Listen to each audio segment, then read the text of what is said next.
nderuar, ju përshëndes, ky është edicioni informativ. Vjojnë pa umburko me materialet e përgatitura në Këshillin Kombëtar të Territorit u miratuan planet vendore për 11 bashki në vend, përfshirë edhe plani për bashkinë e Gjirokastrës. Kryetaria e bashkisë Zamira Rami gjatë një prononcimi për mediat u shpreh se gjithë zona rurale do të aplikojnë në bashki për çdo lloj ndërtimi, ndërsa zona e mbrojtur nuk ka pësuar ndryshime pasi në fuqi do të jenë të njëjtat rregulla që do të respektohen nga qytetarët.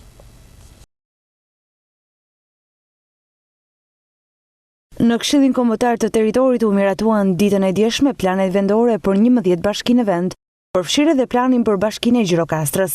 Kryetaria e bashkisë zonja Zamira Rami gjatë një prononcimi për mediat u shpreh se miratimi i planeve u ofron mundësinë të jetuarit në territore zhvillimit të cilave nuk do të udhëhiqet më nga dëshira e një individi, por nga një vizion zhvillimi. Zhvillimi i territorit nuk udhëhiqet më nga mundësia e zaptoj një sipërfaqe toke ndërto çfarë të duash, e si të duash, por nga instrumente planifikimi që shërbejnë si udhërfyes të zhvillimit urban. Gjirokastra pas një iliade të gjatë stërmundimesh për të patur një plan të përgjithshëm vendor, pra një plan urbanistik, siç themi ne në zhargonin e përditshëm. E them me shumë kënaqësi që nga dita e djeshme, mbas përfundimit të mbledhjes të Këshillit Kombëtar të Territorit, ne themi që nuk ka më të tilla mendime që në Gjirokastër do ndërtohet në mënyrë kaotike dhe të pastudjuar. Që nga ky moment, të gjithë zona rurale që përfshin bashkinë e Gjirokastrës është e lirë të aplikojë pa kaluar pranë Agjencisë planifikimit të territorit në Ministrinë e Zhvillimit Urban për të bërë përputhshmërinë e projektet të tyre, por do të aplikojnë në bashkinë e Gjirokastrës për ndërtime të çfarëdo lloji natyre, ndërsa faza e dytë nga bashkia e Gjirokastrës do të jetë plani detajuar vendor për disa zona të caktuara të qytetit edhe në njësinë administrative Lazarat. Themi që tashmë në Gjirokastër mund të vazhdojë një ndërtim i mirë ideuar dhe i mirë orientuar në mbikëqyrjen e bashkisë së Gjirokastrës. Zona e mbrojtur është gjatë punës në bashkëpunim me Studion Përkatëse, e cila kishte fituar konkursin për të bërë planin e përgjithshëm vendor në bashkëpunim me bashkinë e Gjirokastrës, ka respektuar të gjitha rregulloret në lidhje me mënyrën e ndërtimit në zonën e mbrojtur të bashkisë së Gjirokastrës. Pra nuk kemi asnjë lloj ndryshimi për sa i takon respektit dhe plotësimit të kritereve që ne duhet kemi parasysh gjatë aplikimit për ndërtime në zonën muzeale. Për sa i takon bypassit të bashkisë së Gjirokastrës, të qytetit, që flasim lidhja e të dy autostradave, është planifikuar në planin e përgjithshëm vendor, përveç kësaj në planin e përgjithshëm vendor të Gjirokasтрës është planifikuar edhe zona e re ku do të vendoset aeroporti, në rast se master plani që po bëhet kombëtar do ta planifikojë dhe do të vendosë që të bëhet në Gjirokastër, njëkohësisht edhe landfilli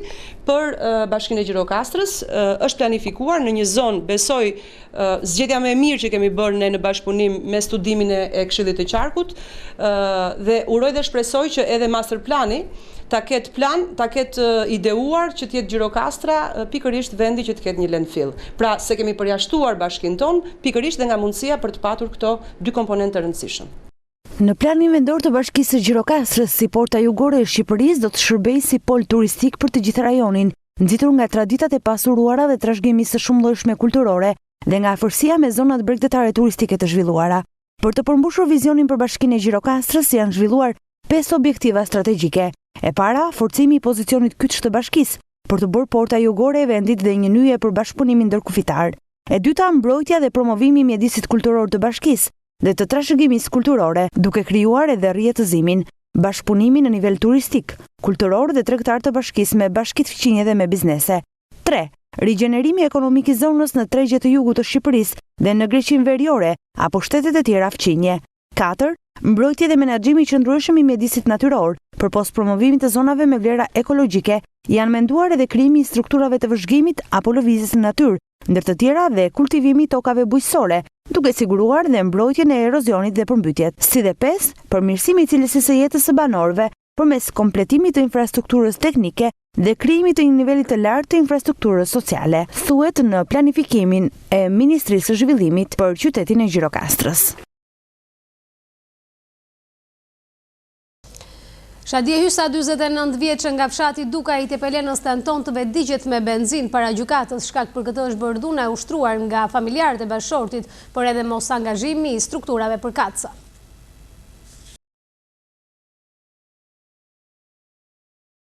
Shadie Hysa, 49 vjeç nga Duka i Tepelenës, ka tentuar sot të vedigjet në ambientet përpara gjykatës së rrethit gjyqësor në Gjirokastër. Me një bidon me benzinë ajo ka kërkuar të drejtat e saj, që prej shumë vitesh nuk po i gjen. Me një lumë akuzash, Eveja ka shumë vite që ende dyerve të policisë së Tepelenës dhe gjykatës për disa çështje të pronave, por edhe dhunës fizike që ushtrohet ndaj saj në fshatin ku ajo banon. Hysa pohon se ka bërë shpesh denoncime, por nga ana e instancave përkatëse nuk i është dhënë asnjëherë përgjigje dhe zgjidhje. Këtit. Kush ti ka marrë? Ato i kanë shtutur se i kanë më dhënë të gjitha unë atje. Do t'i krejnë ata. Ti thua si dje më ka rraur, më ka bërë të dekur. Më ka marrë kushëri i pari burrit tim, më ka marrë një vend që për burrin tim ishte shumë i shtrenjtë. Ai ishte 5 vjeç dhe i vllai i tij ishte 3 vjeç. Mori është vatan. Pra ti ke probleme me tokat? Për probleme me tokat. Marr tokat? Po, tokat, mall, shtëpit, të gjitha. Të gjitha, jam në rrugë, ja. Je vetme tani? Jeton e vetme në Duka? Vetë. Djali është ndarë nga jeta? Djali s'mund më ndarë nga jeta. Do bëje diçka vërtet? Jo. Do digjesh e vërtet? Jo. E bëra vetëm që të nxojnë mend të tërë për këto që bëjnë. Edhe Tepelena djetna Tepelena ai që niste më tha më merr më dhe e kam bërë për këtë. Arsye, e kupton. Më rrau kujtimi, më bëri të dekur, e mora ka marrë. Jo sot, po kam kaq kohë. Dhe çka ikur shefi? Që ka ikur shefi dhe erdhi në Gjirokastër, mua më shkyer cepi kasolles, më shkyer dera na grupi Rrapo Muçit dhe na të tërë ata, me emra me mbiemra ato i kanë marrë të tërë ata nashi do t'i ashtutin. Edhe. Por çfarë ti bëjnë gjithë këto këqija? Këto mi bëjnë të gjitha këto të këqija se s'kalin gjë pa bërë. Një plak është 80 vjeçare. I kanë marrë tokën e Bukës, i kanë hequr invaliditetin e vajzës. I kanë marrë dhe lopët 3 lopë dhe vajzën e kishte me një dorë. Dhe Arjan Kamberiu i ka hequr dhe invaliditetin dhe kryeplaku fshatit i thoshte është në rreth i Tepelenës, i thoshte që po hape goj do të krijojë në shtëpit. Ja për këtë e kam bërë. Dhe më shumë për atë plak e kam bërë. Këtë sot. Për atë plak, 80 vjeçë me 7 fëmijë. Me 7 fëmijë dhe s'ka shtu jap dark. Këtë e kam për bashortin tim dhe për atë. Mora ata djetna, i më thoshin mos na merr më, mos na telefono më. Në rregull, thash, unë të telefonoj, po nëse do bëj këtë në Tepelenë në Gjirokastër. Ja kam thënë. Se më mësos durimi. S'më kanë lënë spat në gryk. Bezi. Kur keni shkuar në Tepelenë, çfarë ju kanë thënë? Ju kanë përcjell, nuk u kanë pritur? Nuk u kanë pritur. Ke bërë denoncime për këtë? Sa të duash. Në qoftë se nuk do të merren masa sërish për rastin tuaj, për gjitha këto që ju denoncojnë. Po së morën rast për këto, të gjithë Republikës që shoh, të mos tërhiqen, po të harrin këtu ku harrita unë sot. T'u japën një mesazh pushtetarëve, një mesazh, ndaq komunarëve, ndaq kryeplaqeve fshatit. T'u jepet një mesazh. Shadie Hysa jeton e vetme në fshatin Dukaj, pasi prej më shumë se 4 vitesh, bashkëshorti është ndarë nga jeta, por ashtu një tjetër fatkeqësi ka shoqëruar jetën e saj, ku vetëm disa vite më parë është ndarë nga jeta dhe djali i saj, i cili vuante nga një sëmundje. Ndërkohë që gjendja ekonomike e Shadies është tepër e vështirë.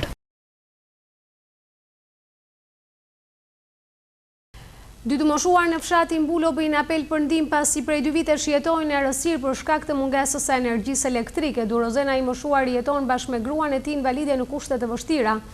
Ata bëjnë apel për ndihmë nga shteti duke kërkuar rikthimin e energjisë për të mos ngrysur jetën në errësirë të plot. Ndjekim kronikën e përgatitur nga gazetarja Antiola Budo.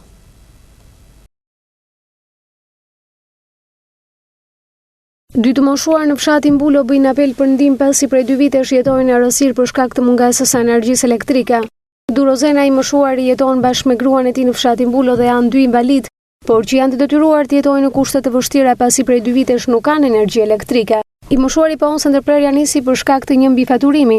Në pamundësi për të likuiduar faturën nga ana e OSHE-s është bërë edhe ndërprerja energjisë elektrike. Erdhën më vonë sahatin e ditave këta sahatët çek që kanë ardhur kohë e punën 2004. Fatura e parë në 2006, 0060 e di.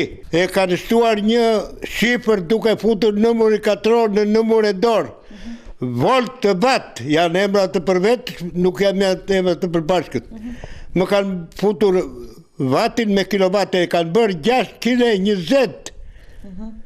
Kjo ka etur në rastet do kalote, ka etur na 600, na 60, ka vajtë deri sot është në 1400, nga 2006 deri në 2009 më kanë mi faturuar disa miliona lek.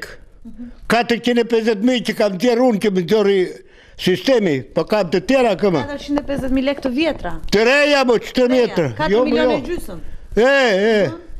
Më thotë mua Gjaduro, ne e pama të kërkesin, na falë se kemi bërë gabim të kemi mi faturuar 8.000 kW. E ti kur të bërë 8.000 kW të paguash prapë, më thanë mua. Si e s'kine në pas? Nuk më dhanë me shkrim. Kam, jo, kam, gojarisht. Shka nevoj, po u dhe unë mirë besim. Të dy të moshuarit janë të sëmurë dhe invalid, në kushte të tilla bashortja tregon peripecit që po kalon në tërë, teksa gdhiet dhe ngryset në krevat për shkak të pamundësisë për televizor. Dua drita. Unë nuk shikoj nga si të ha buk, ja, ma vë djali këtu për parë dhe moshjen me lukë. Po jo kështu, të kundër vihen vetëm një njeriu. Këti kundër vihen vetëm një, di pleq. S'ka mund të rri, nuk ka mund këtë rri me motor. Të dy të moshuarit kërkojnë nga shteti t'i ndihmojë që t'ju rikthehet energjia, pasi edhe këto pak vite jetese nuk mund t'i kalojnë në errësirë të plotë. Mbetjet urbane janë kthyer në një shqetësim për banorët e Bashkisë së Dropullit për shkak të mungesës së mjeteve, por edhe fondi të ulet për buxhetin e Bashkisë së Dropullit këto të fundit nëpër fshatrat më të thella që ndrojnë për javë të tëra në pritje të makinës së pastrimit.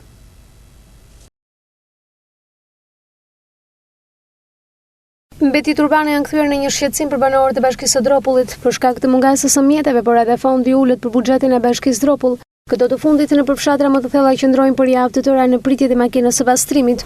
Kryetari i Këshillit Spiro Diamanti po se ky është një shqetësim për bashkia me anë të ardhurave të veta, është munduar të menaxhojë disi situatën. Është problematika e mbeturinave, e mbledhjes dhe e trajtimit të mbeturinave, që është një problem i madh për bashkinë tonë për arsye edhe të shtrirjes së madhe që kanë fshatrat e bashkisë.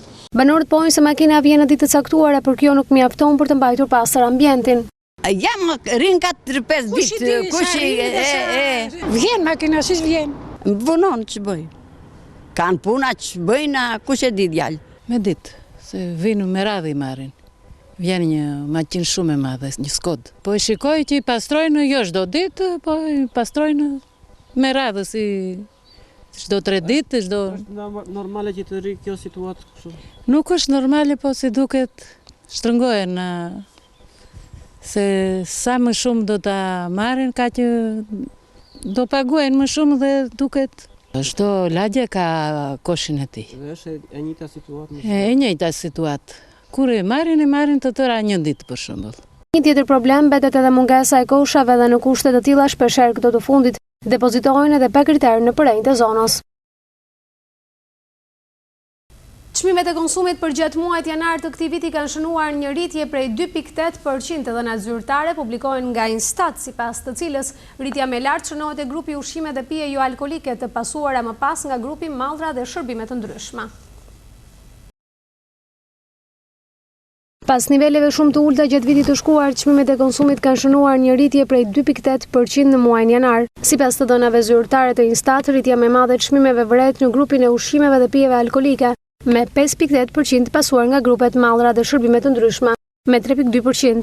Brenda grupit të ushqimeve, çmimet e nëngrupit Zarzavate përfshirë patate u rritën me 24.8%.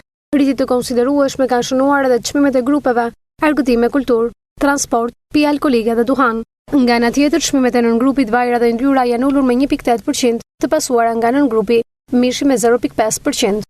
Edhe në tregun e fruta perimeve Gjirokastër vjetre një rritje ndjeshme e çmimeve, e cila ka ardhur edhe si pasojë e motit të keq, si dhe ngricave të cilat krijuan dëmtimin e serave.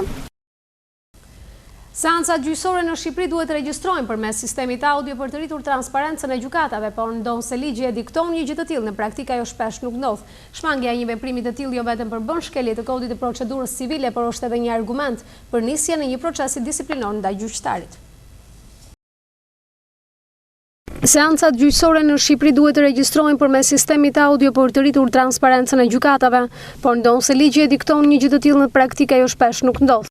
Inspektoriati i Këshillit të Lartë të Drejtësisë ka kontrolluar edhe mangësitë e këtij procesi, duke vënë re se nuk mungojnë rastet ku gjyqtarë të veçantë dyshohet të kenë refuzuar qëllimisht përdorimin e këtij sistemi, i cili që prej vitit 2013 është në fakt i detyrueshëm.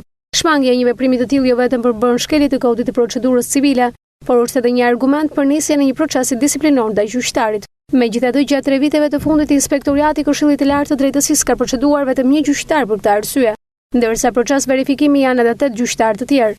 Sipas Inspektoriatit, rezulton me përdorimin të ulët të sistemit audio, vera e vitit të kaluar 2016. Të dhënat e monitorimit tregojnë se në disa gjykata është arritur regjistrimi 100% i seancave, por në mjaft gjykata të tjera, ky nivel është në pragun e 20%. Sipas drejtuesve të Këshillit të Lartë të Drejtësisë, problemador në këtë drejtim përbën edhe mungesa infrastrukturës. Këto ka qenë kronikat e përgatitura në këtë edicion. Unë ju falenderoj për vëmendjen. Bashkë mirupafshim.